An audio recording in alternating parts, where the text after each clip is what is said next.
예. 우리들 스스로가 이제 독학으로 국방 전문가가 돼가고 있는 과정에 지금 진짜 전문가가 나오신 거. 아, 그러니까 고시촌에 한번 원정 가회를 온 거야 내가. 예. 맞습니다. 예. 사드 배치 문제에는 여러 가지 이야기를 나왔고요. 그것도 네. 아까 좀 전에 말씀하신 것처럼 뭔가 천운이 따르는 것 같은 느낌. 예. 이게 그냥 평범하게 있으면 싹 건드리기가 좀 어려운데 예.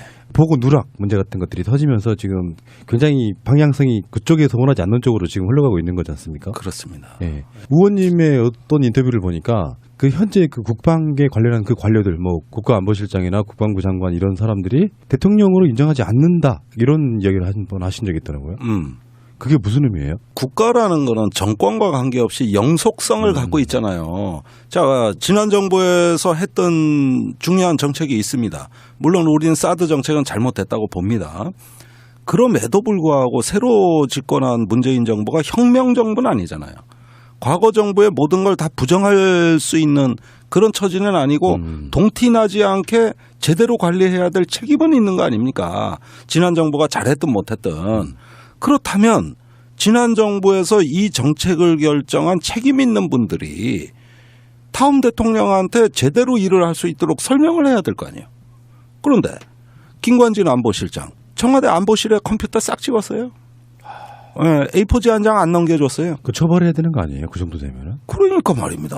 그러면은 사실 지금 한민구 국방장관한테 보고를 제대로 했네 안 했네 이런 논란이 있는 거 아닙니까?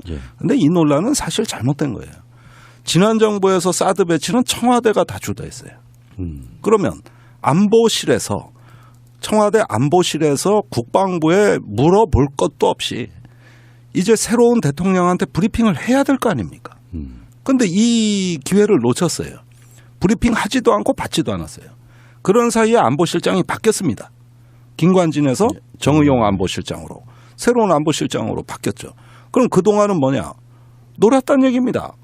그래서 새로운 안보실장이 오기 전까지 김관진은 뒷짐지고 있었어요. 모른 채 했습니다. 그러다가 뒤늦게 문재인 대통령이 이게 사드와 내가 알고 있던 것과 좀 다른 것 같다는 느낌이 오기 시작한 겁니다. 그게 그 사드가 2기가 들어왔냐 4기가 더 들어왔냐 문제였어요. 그러니까 사실은 문 대통령이 4기가 더 들어와 있다는 걸 몰랐던 거죠. 그래서 2기가 아니라 4기. 그래서 사드다. 2드가 아니라 사드다. 뭐 이런 얘기도 있어요. 그러니까 어느 순간 대통령 입장에서는 내가 대통령이 되는데 아직까지 상황이 통제가 안 되는구나. 그 답답한 나머지 국방부 장관한테 전화를 한 겁니다. 아니 이거 어떻게 된 겁니까? 그러니까 뭐 우물우물. 사실은 뭐 들어오긴 했습니까? 그러니까 그거 왜 나한테 보고 안 했습니까? 이렇게 된 거예요. 대통령이 핫빠지냐? 그러니까 이제 국방부 입장에서는 지난 정부에 그 아직 국방장관이 있잖아요. 왜 바뀐 것도 아니라고. 그런데 지난 정부에 엄청나게 야당을 따돌리고 결정한 게 사드인데 이제 새로운 대통령하고 불편한 동거에서 사실은 그때 이렇게 된 겁니다. 지금 상황은 여기까지입니다 하고 빨리 이걸 보고를 했었어야 되는 겁니다. 그런데 문재인 대통령 지금 5월 초에 그 4대 강국에 특사 보낸 상황이고 그 4대 강국 특사 중에 미국, 중국 특사가 바로 사드 외교를 한 거고 그렇죠. 6월 지금 하순에 한미 정상회담이 예정돼 있고 거기서 사드 문제가 굉장히 뜨거운 주제가 될 가능성이 있고 그 본인이 지금 외교안보를 제일 먼저 착수해놓은 이 상황에서도 외교안보가 진행되는 이 상황에서도 제대로 된 브리핑을 안 했다는 게 이게 무슨 얘기냐. 이래가지고 국방부를 심하게 질책했습니다마는 그 이면에는 이런 걸 좀 제대로 파악하고 관리하라고 청와대 참모진을 강하게 질책한 뜻도 내포되어 있다고 봅니다. 의원님, 지금 강경화 외교장관 청문회 이후에 지금 보고서 채택 뭐 이런 것도 논란이 되고 있잖아요. 네. 악의적으로 보면은 자유한국당 쪽의 사람들은 현재 한미 정상회담이 6월 말에 있는데 이제 그 논리 아닙니까? 그러니까 전 정권이 임명한 외교장관을 데리고 첫 정상회담을 할 수는 없다. 이런 논리가 있는데 그래서 일부러라도 더 그게 꼬이게 만들려고 지금 자유한국당이 더 어깃장을 놓고 있는 측면이 없지 않아 있지 않아요? 그래서거나 아니건 자유한국당이 어깃장 놓는 건 거의 본성이기 때문에 예, 이건 뭐 어떤 꼬투리든 갖다 붙이기 나름이라고 봐요. 그런데 청문회가 만만치 않았어요. 누구를 날릴 거냐. 그러다 보니까 이제 김상조, 이거 뭐 많지 않고 또 경제부총리 김동연 이미 임명됐고요. 총리 임명됐고요. 또 표결에서 판판이 밀렸고요. 그러니까 누구를 정치적 희생양으로 할 것이냐. 그런데 때마침 강경화 외교부 장관이 발견이 됐죠. 우선 강경화 유엔 대사는 외교부의 순혈주의에서 나온 엘리트가 아니에요. 외무고시 출신도 아니고 외교부의 국장급 이상 간부들은 지금쯤 몹시 못마땅할 겁니다. 그러니까 이런 주류가 아닌 그런 새로운 외교장관이 왠지 미덥지 않고 그러면서 좀 한 방 날렸으면 좋겠는데 이런 어떤 에너지가 가득 차 있죠. 딜 이야기도 오늘 추경하고도 뭐 이 연계해서 하겠다 이런 얘기까지 나왔었잖아요. 그럴 가능성이 있습니다. 예.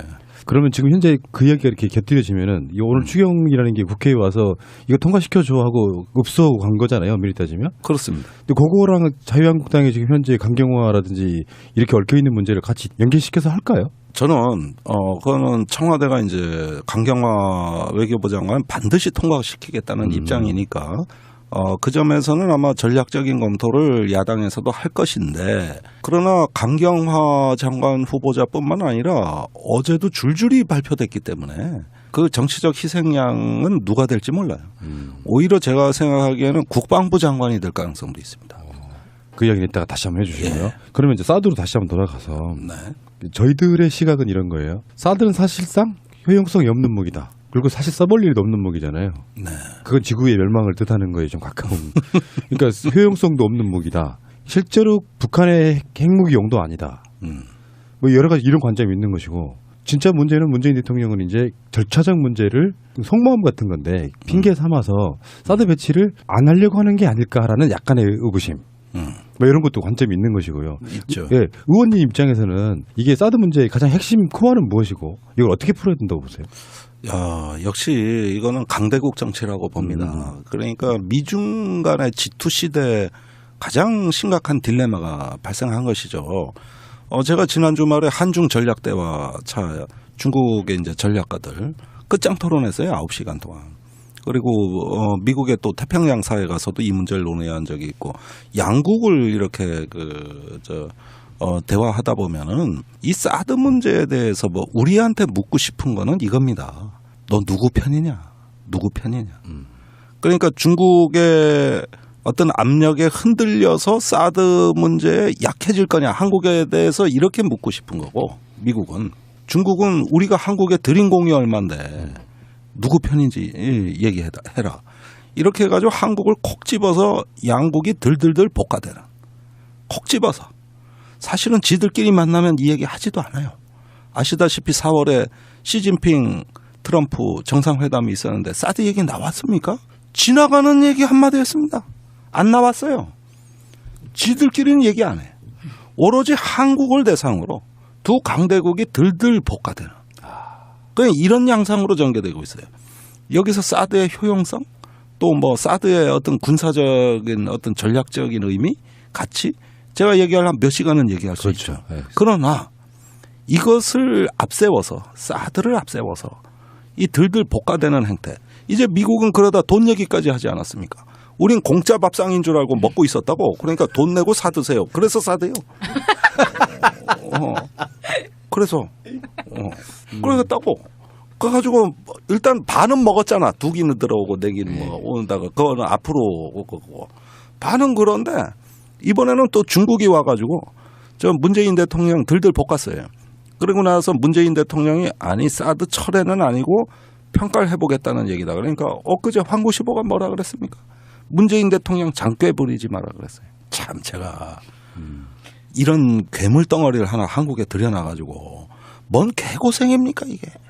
무슨 개고생이야. 순전히 제 마인드로만 보면은 쓸데도 없는 무기를 이놈들이 그냥 팔아먹은 거에 지나지 않는 어떤 것이 외교 문제로 비화가 되니까 푸는 사람 입장에서는 굉장히 절차적으로 여러 가지 정당성을 갖추면서 풀지 않으면 어느 한쪽한테는 얻어맞게 돼 있다.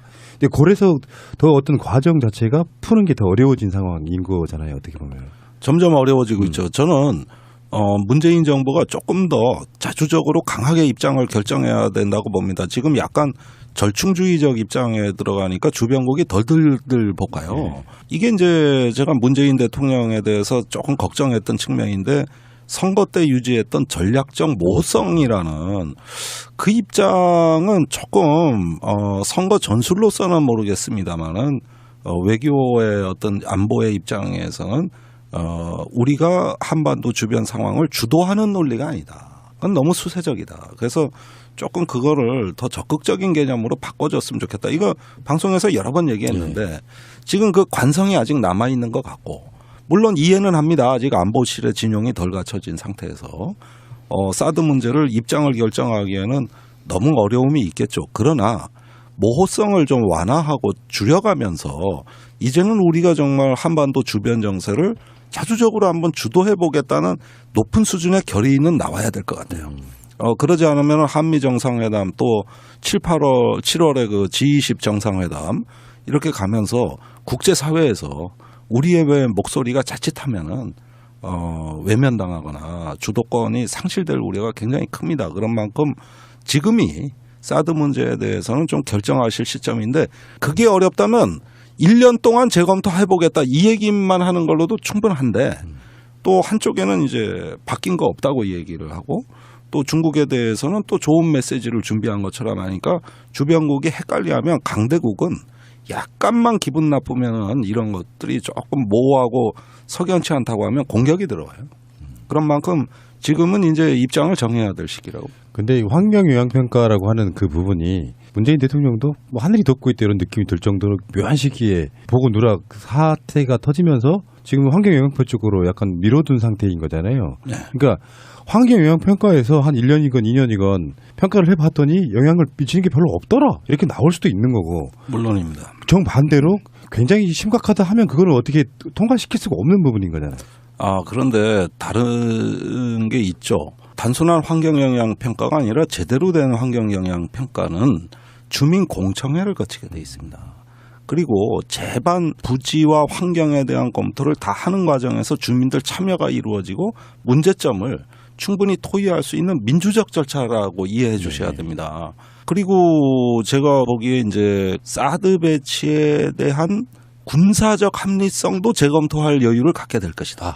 환경 영향 평가를 하는 과정에서 진짜 무기가 되느냐 안 되느냐 이거죠. 그렇죠. 그런데 그 문제는 이제 저도 뭐 집회 많이 나가고 광화문도 가보고 성주도 아마 제가 제일 많이 내려갔을 거예요.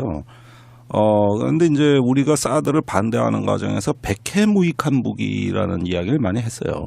그런데 사실은 이 세상의 무기 중에 백해무익한 무기는 없어요. 그러니까 전쟁 때는 돌멩이 하나 몽둥이 하나도 무기가 되긴 되는 겁니다. 써먹기 나름이에요. 사드라는 것은 어떤 특정한 상황에서만 효용이 있습니다. 굉장히 특정한 상황. 예를 들어서 이건 조금 설명을 드려야 될 것 같은데 우리가 괴물투수 유현진이 왜 무섭냐. 공이 빠르기 때문에 변화구가 좋으니까 그게 아니라 다 합쳐서 구종이 다양하기 때문에 굉장히 어떤 공을 던질지 모르니까 타자가 압박감을 느끼고 삼진을 먹는 겁니다. 북한의 미사일이 날로 다양화되고 있습니다. 그러다 보면은 단거리, 중거리, 장거리, 액체 연료, 고체 연료, 고정식, 이동식 발사대, 잠수함 발사 미사일 지금 17개예요. 그러니까 이런 식으로 다양화된다는 거는 마치 투수가 구종을 다양화하는 것과 같은 이치인데 이 사드는 그러한 무기 여러 종류의 미사일을 막는 요격 체계가 아니고 중거리 미사일을 고각 발사라고 하는 거 어려운 말인데 이렇게 수직으로 쏴서 수직으로 떨어뜨리는 요 한 가지 시나리오에만 방어 의미가 있다 이 뜻이에요. 그래서 고고도잖아요. 그래서 고고도예요. 그러면 예를 들어 이렇게 한번 생각을 해보죠. 어느 날 괴물 투수 유현진이 듣도 보도 못한 구종을 갖고 있다는 거예요. 그건 뭐냐? 알이랑 볼. 우리 옛날 야구할 때 그냥 던지는 거예요, 그냥. 아무 뜻 없이 그냥 이렇게 높이 던지는 거. 그러니까 배트를 이렇게 휘두를 때 공하고 면적에 맞게 배트가 이렇게 둥글게 설계돼 있잖아요. 이걸 가져가지 말고 위에서 떨어지는 거에 적합하게 널빤지를 가져가서 이렇게 올려치자는 거지. 알이랑 볼 하나에. 그러면 그걸 갖고 나가면 그렇게 안 던지면 어떡할 거야? 예전에 주무기가 다 있는데. 북한의 주무기 뭡니까? 스커드 미사일, 800기, 단거리. 제일 무서워요. 탄두 중량이 1톤이에요. 1톤. 근데 노동미사일이라는 중거리는 탄두 중량이 370kg밖에 안 돼. 이걸 고각 발사로 한다는 건 투수가 아리랑 볼 던진다는 그렇죠. 얘기하고 네. 똑같은 얘기예요. 그 미사일은 본래 미사일은 개발한 목적이 있는 거예요. 노동미사일은 일본을 때리는 무기라고. 사정거리가 1300km 이상 나가요. 그러면 일본 전역의 주일 미군 기지가 타격권에 들어갑니다. 그걸 용도로 개발한 게 귀해 50발밖에 안 돼. 이 귀한 자원을 그러나 탄두 중량은 작은 위력이 약한 걸 한국을 때리기 위해서 고각 발사를 할 때 요때는 의미가 있다 이거예요. 근데 그럴 해야 될 이유가 없잖아요. 그러니까 이게 무슨 괴담처럼 퍼지면서 사드 배치의 정당성이 부여된 겁니다. 그런데 이걸 또 다층적 미사일 방어 체계라고 해서 다른 것도 있다, 뭐 패트리어트도 있고 뭐도 있다고 얘기는 해요. 그래서 이걸 다 하나의 어떤 방어망을 촘촘하게 구성하자 이 얘기인데 그래봤자 서울 방어 안 되잖아요. 그렇죠. 그래봤자 수도권의 속수무책이잖아요. 이 핵에 대해서 그걸 막는 갑옷을 갖는다는 거는 꿈 같은 얘기죠. 그런 걸 갖다가 옛날같이 미소 간의 대륙 간의 어떤 탄도미사일 방어에 나오는 전략 개념을 이렇게 인접한 남북한이 거의 붙어 있는 건데 여기에다 적용한다는 거는 사실 군사적인 합리성이 결여된 것이죠. 사드 엑스밴드 레이더 이 이야기는 제가 처음에 원래 김종대 의원님 그 의원님 되시기 전에도 들었던 이야기예요. 엑스밴드 레이더 이야기는. 근데 그 성주에 설치하는 건 또 전 세계 최초로 내리군량하고 있는 거잖아요. 바닷가에 있는 게 아니라 내리군량하고 있어서 그렇죠. 예. 직접적인 그게 이제 환경 영향 평가의 어떤 핵심이 될 수도 있고. 네. 그러면은 환경 영향 평가 하겠고 뭐 하려면 문재인 대통령 스타일로 보면 이제 성주 주민들하고 진짜로 공청회를 하실 수도 있고 하겠다고 네. 하면 그리고 실제로 어떤 환경 영향을 미치는지도 봐야 될 것이고 나머지 부분 무기로서의 효용성 부분 같은 경우도 어떤 식으로 검증할 수 있을까요? 굳이 하자 그러면? 지금 저 북한의 위협 막으려면 바빠요. 바쁩니다. 장사정포에다가 네. 각종 단거리 미사일에다가 뭐하다. 우리가 지금 고고도 방어에 신경 쓸 틈이 없는 나라라고. 그런데 여기에다 목숨을 걸어. 여기에다가. 그러니까 이래다가 또 잠수함 발사 미사일 나오면 뒤에 와서 때린다는 얘기예요. 사드는 앞에만 봐. 120도 각도. 좌우 60도씩. 그러면은 아니 이런 식으로 안보를 하자 그러면은 끝이 없죠. 밑 빠진 독에 물 붓기죠. 그러니까 그 자체 어떤 특정한 시나리오만을 가정으로 했을 때는 백해무익하다고 얘기할 수 없죠. 의미가 있는 거예요. 우리가 기다리는 대로 정해진 대로 고각 발사만 해준다면은 이 방어 체계는 의미가 있는 겁니다. 왜 의미가 없습니까? 근데 그 자체가 비합리적이라 이거예요. 그 자체가. 그래서 안보라는 걸 그런 식으로 하자면 군사력 소요라 그럽니다. 전문 용어로. 그 무기 소요를 갖다가 그런 식으로 한다면은 그것처럼 짜임새 없고 비합리적인 안보가 어디 있습니까? 그런 식으로는 도대체 어디까지 무기를 들여와야 됩니까? 아유, 그러니까 그게 이제 그때 이야기가 좀 나올 것 같은데 국방개혁이라고 하는 게 이따 효용성도 좀 떨어지고 알고 보면 우리들도 기동량이 많아서 실제로 사드무라고 하는 것이 한국을 북핵으로부터 지키기 위한 무기가 아니라 로키트 마틴과 연관성이 있다라고 이야기하는 사람들이 많지 않습니까? 그쪽 회사 제품이니까. 예. 의원님은 어떤 시각으로 보세요? 그게 어떤 그 정도의 커미션 같은 것들이 연결돼 있는 의혹이 있다고 보세요? 아니면은 그냥 그건 아니다라고 보세요? 그 얘기가 최순실 게이트 때나 이 결정될 당시부터 많이 나돌던 말이죠. 아무것도 입증된 건 없어요. 그런데 저는 굳이 그렇게 보지 않습니다. 이렇게 어떤 전략 자산을 갖다가 외국에 배치할 때는 미국의 대통령, 국방장관, 태평양 사령관 또 전직 외교안보 관리들이 다 나서서 한국에 대해 압박을 행사하는 건데 이건 굳이 무슨 최순실이나 린다긴 같은 에이전트를 끼우지 않아도 여러 가지 어떤 국가의 고차원적인 레벨에서 다 이루어지는 것이기 때문에 굳이 락히드나 이런 어떤 그 최순실 게이트하고 연결지는 건 조금 논리적인 비약이 있다고 봐요. 사실 입증된 건 없어요. 그런데 이제 단지 우리가 락히드에 너무나 많은 특혜를 줘왔던 건 사실입니다. 예컨대 F-35 스텔스 전투기 도입이라든가 또는 이지스 전투체계 이런 한국군의 핵심 도입 덩어리가 큰 거 이게 다 로키드 제품이에요.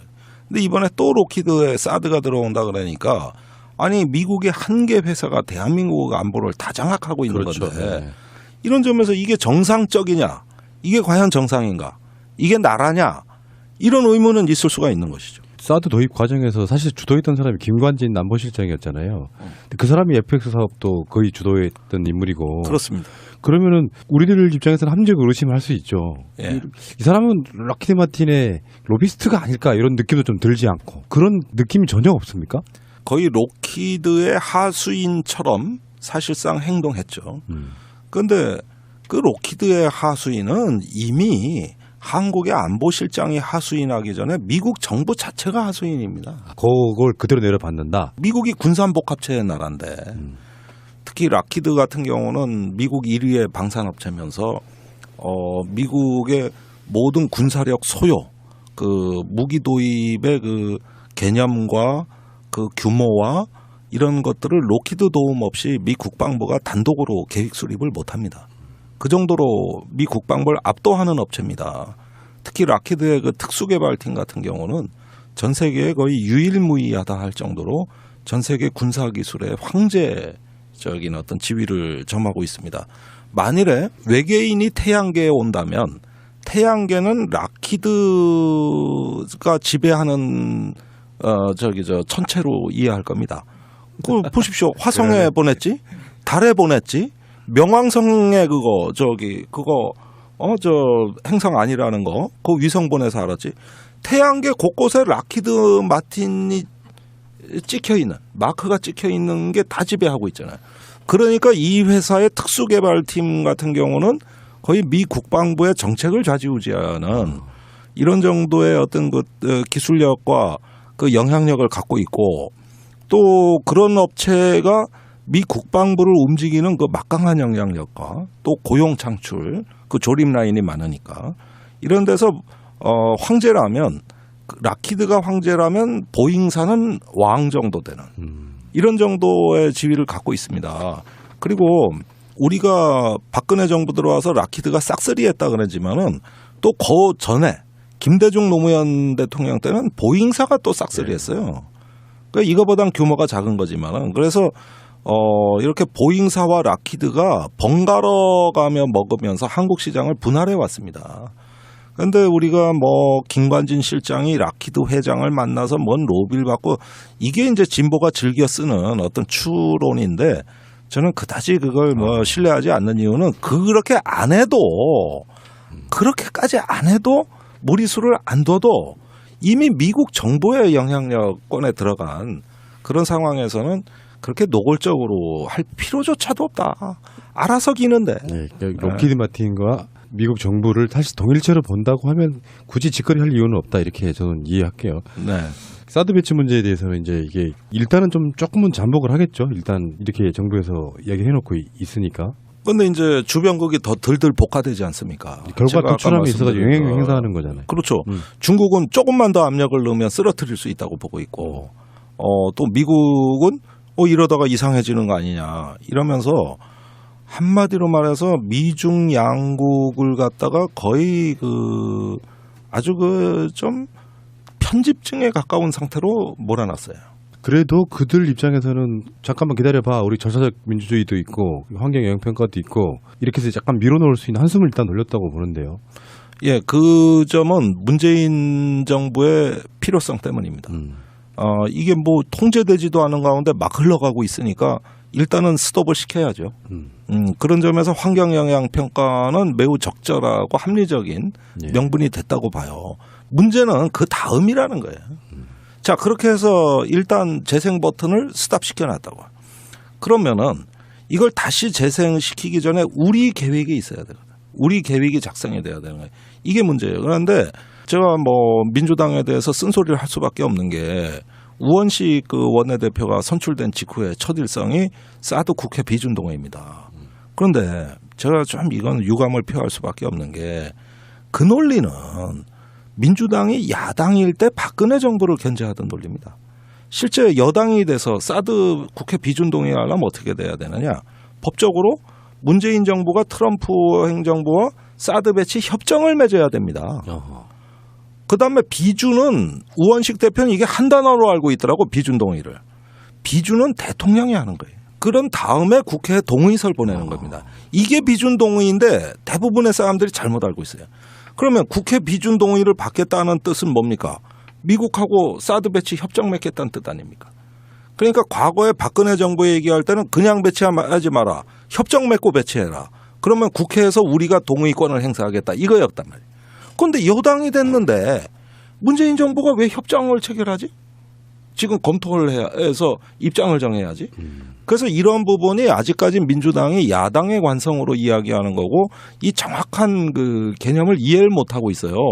지금은 국회 비준동의 얘기를 하면 안 되는 것이죠. 아, 그렇죠. 네. 그런 결과들이 다 나온 뒤에 나올 수 있는 이야기 같고요. 그렇습니다. 자, 알겠습니다. 사드 배치 문제 어렵지만 그래도 제가 의원님하고 인터뷰하면서 지금 약간 더 느껴졌어요. 그러니까 의원님 다음에 사드 전문가가 저거든요. 우리나라에서. 제야에. 대표 정말. 사드 얘기를 하도 많이 해서 사디스트가 됐거든. 그러니까 사디스트 모임을 하나. 미국에서 사드라 뭐 이런 거. 어쨌든간에 이거 어려운 문제이긴 하지만 또 뭐 진정성 있게 뭔가 이렇게 국민들 뜻을 모으다 보면은 좋게 풀리는 건 좀 있을 수 있다고 보는데. 좀 풀 수 있다고 봅니다. 예, 충분히 할 수 있습니다. 그리고 국제적인 상황 자체가 완전히 바뀔 수도 있다고 생각해요. 뭐 트럼프가 또 한핵이 정말 돼버린다든지 뭐 여러 가지 조건들. 네, 그럴 수도 있고. 아니 제 생각에는 이거예요. 네. 이건 문재인 대통령의 기본 생각은 우선 환경영향평가나 준법 절차를 지키면서 사드를 충분히 검토할 시간적 여유를 확보하고 그 사이에 미국하고 대화할 내용은 북한의 핵을 동결하는 대북 대화와 협상, 북한 문제에 대한 한미 간의 공통 입장을 정하겠다. 사실 북한의 핵 문제가 저렇게 막가지만 않아도 동결만 돼도 사드는 필요 없잖아요. 그렇죠. 그러니까 결국 이 문제의 출발점은 북한 핵이라고 보는 겁니다. 그렇다면 미국이 북한 핵 문제를 풀겠다고 이렇게 적극적인 태도라면 나도 거기에 미국에 가서 대북 정책을 합의하고 당분간은 사드 문제보다는 북한 핵 문제를 주로 하자. 그래서 사실 어느 순간에 북한 핵에 대한 대화와 협상이 시작이라도 되면 그러면서 북한의 핵을 동결할 수 있는 전략 목표가 가시권에만 들어온다면 그때는 사드 문제를 더 편하게 결정할 수 있는 여건이 창출되기 때문에 문제를 푸는 순서를 사드 하나만 봐선 안 풀린다고 본 겁니다. 이것만 봐선 안 풀리는 거예요. 그것보다는 한반도 상황 그 자체 특히 북한 핵 문제 이렇게 봐야 이 문제에 그러네요. 어레인지 정렬이 되고 그 정렬된 가운데 국정과제의 우선순위가 사드가 1번이 아니다. 이렇게 보면은 이 그림이 이해가 가실 거예요. 만약에 북한이 어떤 뭐 문재인 대통령의 외교의 노력의 결과물로 우리 핵 포기할게 라면 사드 배치일 이유가 사라져 버리는 거죠. 미국의 입장에서는 굉장히 좀 화들짝 놀래고 싶은 게 사실은 중국용이었는데 북한에서 핵무기 개발 안 하고 앞으로 폐기한다라고 만약에 그런 이야기를 해버린다 그러면 사드 배치 못하죠. 이렇게 바뀔 수 있다고. 사실 북한은 사드 문제에 관심도 없어요. 그런데 있으면 좋아. 왜냐? 한중 관계가 끊어지는데 이것처럼 김정은 위원장한테 큰 전략적 이익이 있을까요? 이 사드로 인해서 지금까지 북한이 덕본 게 얼만데. 그러니까 그것보다는 북한하고 대화는 한미 군사 연습이나 그 제재, 압박 이런 문제들과 북한의 핵동결 문제를 같이 섞어서 이 문제는 협상할 가치가 있습니다. 그런데 북한에 가가지고 우리 사드 철회시킬 테니까 니들도 핵동결하지 마. 그러면 웃긴다. 아니 사드 갖다 놓으려면 갖다 놔. 우리는 우리 갈 길 갈게. 왜 자꾸 이런 거 갖고 때를 써. 이럴 거 아니야.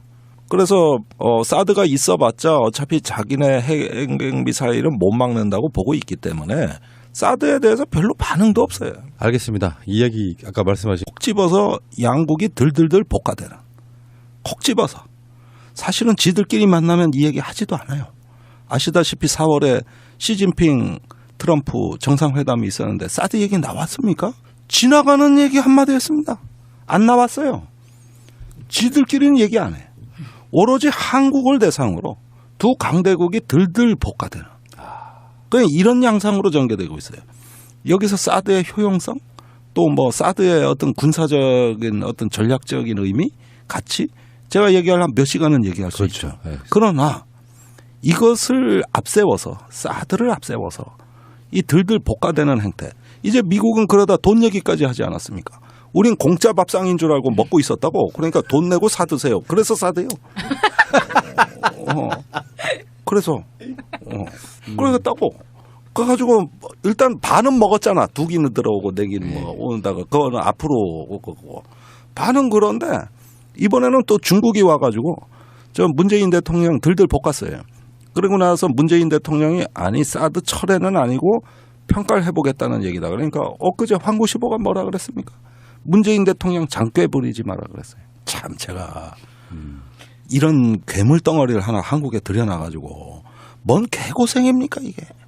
무슨 개고생이야? 순전히 제 마인드로만 보면은 쓸데도 없는 무기를 이놈들이 그냥 팔아먹은 거에 지나지 않는 어떤 것이 외교 문제로 비화가 되니까 푸는 사람 입장에서는 굉장히 절차적으로 여러 가지 정당성을 갖추면서 풀리지 않으면 어느 한쪽한테는 얻어맞게 돼 있다.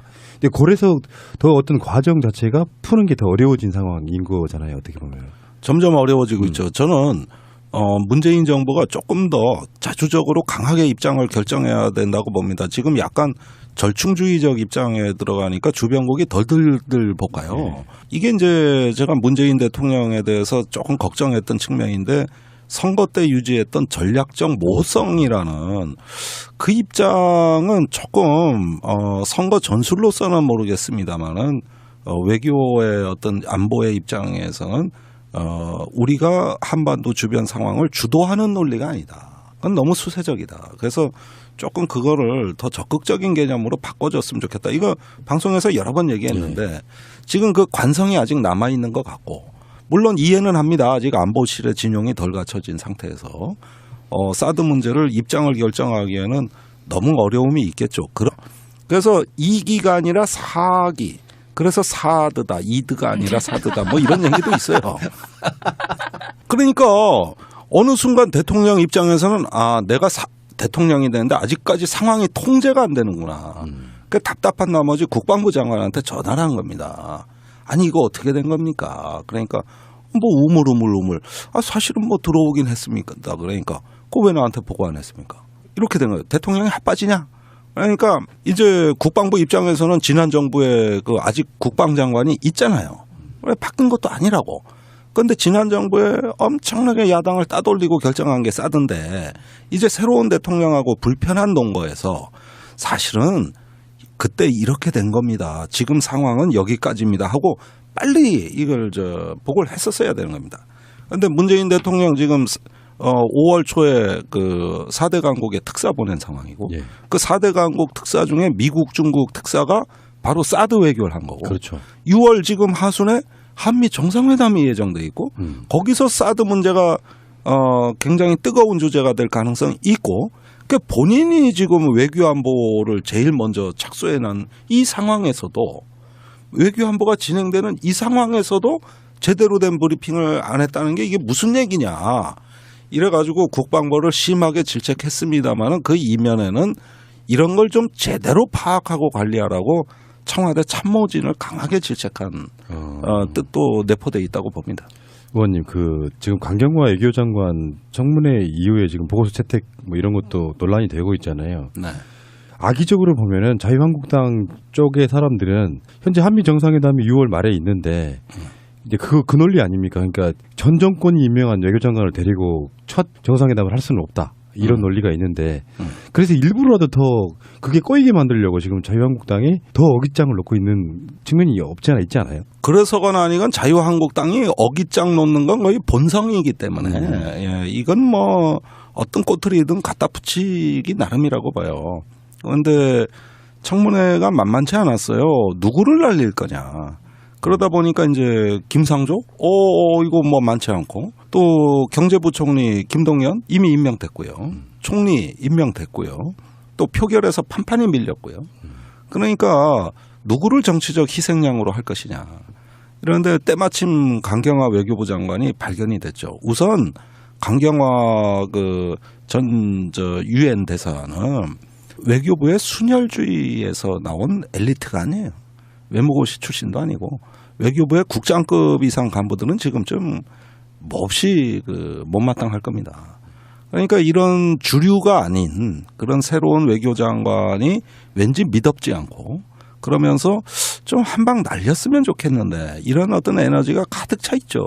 딜 얘기도 오늘 추경하고도 뭐 이 연계해서 하겠다 이런 얘기까지 나왔었잖아요. 그럴 가능성이 있습니다. 예. 그러면 지금 현재 그 이야기가 이렇게 곁들여지면은 이 오늘 추경이라는 게 국회에 와서 이거 통과시켜줘 하고 읍소하고 간 거잖아요. 엄밀히 따지면. 그렇습니다. 근데 그거랑 자유한국당이 지금 현재 강경화라든지 이렇게 얽혀 있는 문제를 같이 연계시켜서 할까요? 저는 그거는 청와대가 이제 강경화 외교부 장관 반드시 통과시키겠다는 입장이니까 그 점에서는 아마 전략적인 검토를 야당에서도 할 것인데 그러나 강경화 장관 후보자뿐만 아니라 어제도 줄줄이 발표됐기 때문에 그 정치적 희생양은 누가 될지 몰라요. 오히려 제가 생각하기에는 국방부 장관이 될 가능성도 있습니다. 그 이야기는 이따가 다시 한번 해주시고요. 예. 그러면 이제 사드로 다시 한번 돌아가서 네. 저희들의 시각은 이런 거예요. 사드는 사실상 효용성이 없는 무기다. 그리고 사실 써볼 일이 없는 무기잖아요. 네. 그건 지구의 멸망을 뜻하는 거에 좀 가까운. 그러니까 효용성도 없는 무기다. 실제로 북한의 핵무기용도 아니다. 뭐 여러 가지 이런 관점이 있는 것이고 진짜 문제는 문재인 대통령은 이제 절차적 문제를 속마음 같은 건데 핑계 삼아서 사드 배치를 안 하려고 하는 게 아닐까라는 약간의 의구심. 뭐 이런 것도 관점이 있는 것이고요. 있죠. 예, 의원님 입장에서는 이게 사드 문제의 가장 핵심 코어는 무엇이고 이걸 어떻게 풀어야 된다고 보세요? 야, 역시 이거는 강대국 정치라고 봅니다. 그러니까 미중 간의 G2 시대에 가장 심각한 딜레마가 발생한 것이죠. 제가 지난 주말에 한중 전략대화 차 중국의 이제 전략가들 끝장 토론했어요. 9시간 동안. 그리고 미국의 또 태평양 사에 가서도 이 문제를 논의한 적이 있고 양국을 이렇게 대화하다 보면은 이 사드 문제에 대해서 뭐 우리한테 묻고 싶은 거는 이겁니다. 너 누구 편이냐? 누구 편이냐?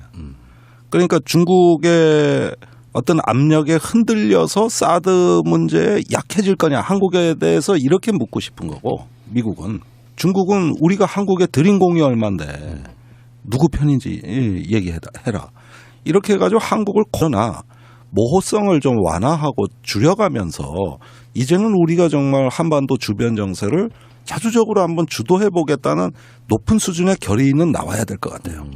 그러지 않으면 한미 정상회담 또 7월에 그 G20 정상회담 이렇게 가면서 국제사회에서 우리의 왜 목소리가 자칫하면은 외면당하거나 주도권이 상실될 우려가 굉장히 큽니다. 그런 만큼 지금이 사드 문제에 대해서는 좀 결정하실 시점인데 그게 어렵다면 1년 동안 재검토해보겠다 이 얘기만 하는 걸로도 충분한데 또 한쪽에는 이제 바뀐 거 없다고 얘기를 하고 또 중국에 대해서는 또 좋은 메시지를 준비한 것처럼 하니까 주변국이 헷갈려하면 강대국은 약간만 기분 나쁘면은 이런 것들이 조금 모호하고 석연치 않다고 하면 공격이 들어와요.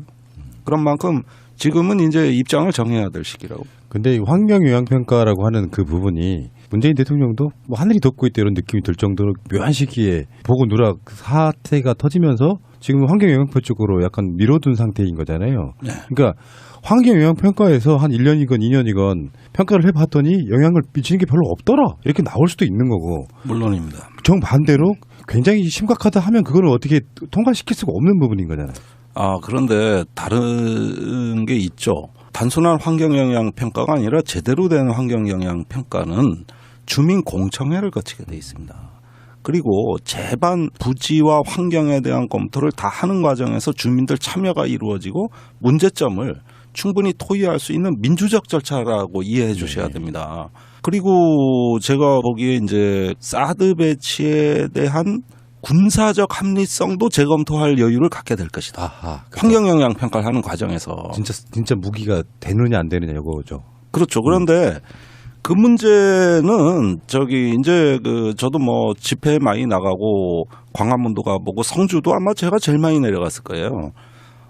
그런데 이제 우리가 사드를 반대하는 과정에서 백해무익한 무기라는 이야기를 많이 했어요.